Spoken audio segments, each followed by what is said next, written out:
चलिए।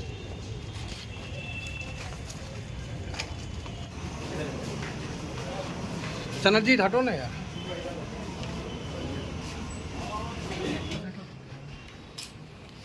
सामने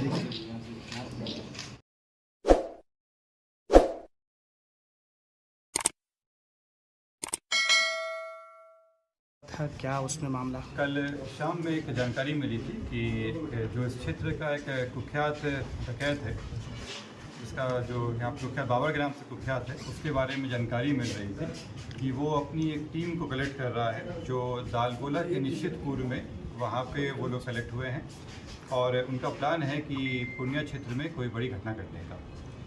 इसी में तुरंत अपने गुप्तचर के लगाए गए और इसमें एक टीम बनाई गई जिसमें पूर्णिया जिला बल के लोग भी थे और एसटीएफ के लोगों को भी रखा गया था। पूर्णिया जिला बल से इसमें अमौर के थाना अध्यक्ष पूनी अवधेश कुमार थे, अनगढ़ थाना अध्यक्ष कुमार कुणाल सौरभ, रौटा थाना अध्यक्ष ज्ञान रंजन, एसटीएफ टीम के साथ sub inspector Ghanshyam Murari, sub inspector Chandan Kumar Yadav, Amour थाना से सब इंस्पेक्टर विकास कुमार और अनंत राम थे।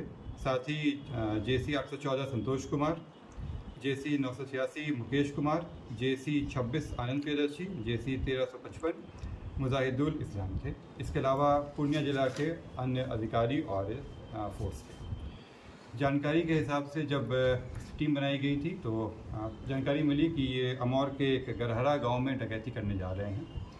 इसी के लिए टीम गई और वो लोग वहाँ पे अपने क्षेत्र संभाले वहाँ पे वो लोग, और वहाँ पे जब ये लोग लगे हुए थे वहाँ पे तभी इन लोगों को पता चला कि एक गाड़ी आ रही है और उस गाड़ी में ही ये लोग हैं, सूचना प्राप्त हो रही थी। स्कॉर्पियो गाड़ी थी, उजले रंग की, वेस्ट बंगाल नंबर की। उसी को ये लोग रोकने की कोशिश की तो वो गाड़ी भगाने की कोशिश किया, इनके द्वारा उसका पीछा किया गया। तो उसी क्रम में हलालपुर चौक से थोड़ा पहले जहाँ पे कंस्ट्रक्शन साइट बना हुआ है वहीं पे ये लोग को रोकने की कोशिश की गई, लेकिन ये लोग वहाँ से फायरिंग शुरू कर दिए और गाड़ी से उतर के भागने की कोशिश की। पुलिस के द्वारा बार बार बोला भी गया कि पुलिस की टीम है वो सरेंडर कर दे, लेकिन वैसा नहीं किया गया, उनके द्वारा फायरिंग जारी रखा गया। पुलिस भी तुरंत वहाँ पे अपने आत्मरक्षा के लिए टोह ली, जिसमें कुछ लोग गिरे, उनको चोट भी लगी और उनके द्वारा भी फायरिंग की गई। फायरिंग करने के बाद जो अपराधी थे उन्हें भगदड़ मच गई और वो लोग जो धान की खेत है उसमें भागने लगे।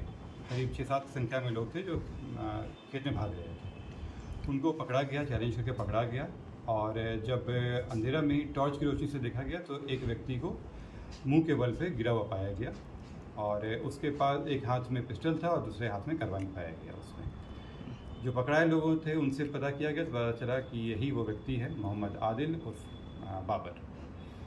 उसके बाद इंफॉर्मेशन पहुंची, उसके बाद जो NHRC के जो नियम है, जो गाइडलाइंस हैं, उसके तहत इसके लिए तुरंत FSL की टीम को इन्फॉर्म किया गया।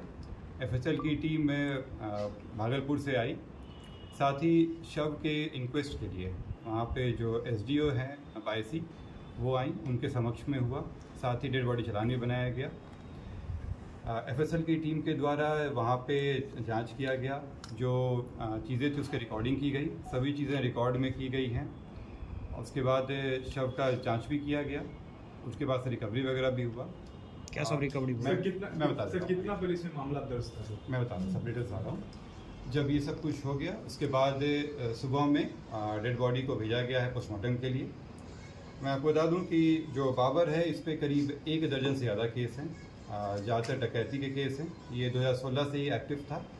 ये किशनगंज, पूर्णिया, कटिहार और साथ साथ पश्चिम बंगाल में भी ये काफ़ी कुख्यात रहा है। इस पर कई तरह के केसेस हुए, कई बार क्या कुर्की भी की गई। ये केवल एक बार अभी तक किशनगंज में 2016 में जेल गया था, उसके बाद से ये फरार ही चल रहा था। हथियार भी बरामद सर हुआ? मैं आ रहा हूँ। इस पे तीनों जिला में पूर्णिया जिला से 50,000 का इनाम था, कटिहार जिला से 50,000 का इनाम था और किशनगंज जिला से 50,000 का इनाम था। इनके पास से काफ़ी संख्या में हथियार प्राप्त हुआ है। जो बाबर है, जो इसकी मृत्यु हुई है, उसके एक हाथ से देसी पिस्तौल था जिसमें 4 गोली लगी हुई थी, दूसरे हाथ में कार्बाइन था जिसके मैगजीन में 5 जिंदा गोली थी और पर्स में 7 जिंदा गोली पाया गया उसके पास से। जो अन्य व्यक्ति पकड़ाए हैं, अन्य व्यक्तियों के पास से जो एक पहला व्यक्ति हैं दिलदार, इसके पास से एक लोडेड देसी कट्टा और एक 8 mm की गोली पाई गई है। नुरशीद आलम, ये बायसी के रहने वाले हैं, इनके पास से एक लोडेड देसी पिस्टल जिसको अनलोड करने पे एक जिंदा कारतूस पाया गया है। इनके पास से एक मैगजीन भी पाया गया है जिसमें 3 जिंदा कारतूस था। सहीनुल उर्फ सैनुल, इनके पास से एक देसी पिस्तौल जिसमें एक गोली लगा हुआ था, साथ में इनके पास एक मैगजीन था जिसमें 4 जिंदा कारतूस पाया गया है। मोहम्मद असलम के पास से एक देसी कट्टा पाया गया है। साइन बाबू के पास से एक लोडेड देसी कट्टा जिसे अनलोड करने पर 8 mm का एक जिंदा गोली बरामद हुआ है। साथ ही जो स्कॉर्पियो था उसकी जांच करने पर उसमें बिंदोलिया जिसमें 8 mm का 10 जिंदा गोली पाया गया। कुल मिलाकर 3 देसी पिस्टल, 3 देसी कट्टा, 1 कार्बाइन, 37 जिंदा कारतूस अलग अलग बोर के, बिंडोलिया, 4 मैगजीन, एक उजला रंग का स्कॉर्पियो जिससे वो लोग आए थे।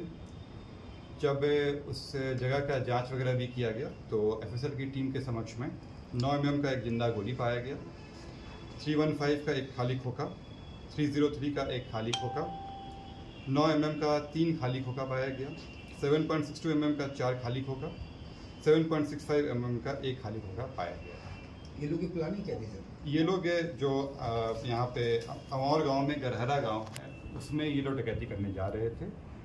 इनपुट बहुत ही सटीक था और बहुत ही बढ़िया इनपुट आया था। टीम के द्वारा भी बहुत बढ़िया से कार्य किया गया जिस कारण से दुर्घटना को रोका भी गया और इन लोगों की गिरफ्तारी भी हुई और एक मृत्यु भी हुई। टोटल कितनी गिरफ्तारी हुई है सर? निश्चित रूप से जैसे मैंने बताया कि ये 3 जिले और साथ साथ बंगाल में भी कई घटनाएं कर चुका है।